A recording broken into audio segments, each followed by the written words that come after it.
Bwana, mipango ya Kiduchu kuweza kufukuzwa kwenye hii nyumba ili Tatu aweze kupata nafasi ya kuvinjari na Mr. Pasali imeanza rasmi. Kama tulivyoweza kuona ni kwamba mama yake na Pasali pamoja na Tatu wameshirikiana kwa pamoja kuweza kumsingizia kesi binti ambaye anaitwa Kiduchu aweze kuonekana ni mwizi. Akifanya hivyo basi Mr. Pasali hataweza kumwamini hata kidogo. Sasa hili ni jambo ambalo nafikiri wengi wameumizwa kwa sababu binti amekwenda kubeba msalaba ambao sio wa kwake. Hapo mwanzo nilifikiri kwamba mama yake na Pasali ni mtu ambaye kidogo anajielewa, lakini kadiri jinsi ninavyozidi kumtazama nimegundua kabisa kwamba huyu mwanamke sio mama mzuri hata kwa Mr. Pasali. Sasa nikwambie tu kwamba subscribe kwenye channel hii hapa ya Anova Films.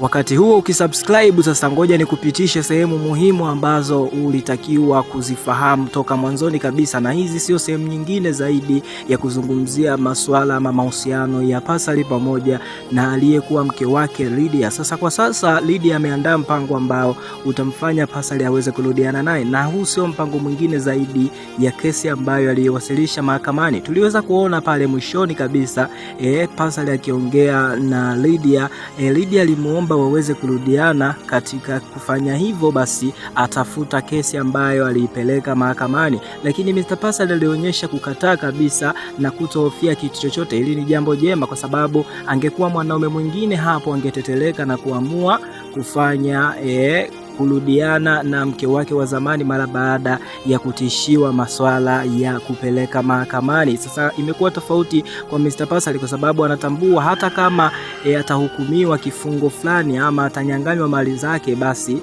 yeye ni mwanaume, atapambana na ataweza kupata mali zingine. Hiki ni kitu kikubwa ambacho nafikiri Mr. Pasali amewafurahisha wanaume wengi zaidi ama vijana wengi ambao bado wako kwenye ndoa ambazo zinaelekea kuingia kwenye majanga kama haya hapa. Sasa hii hapa ni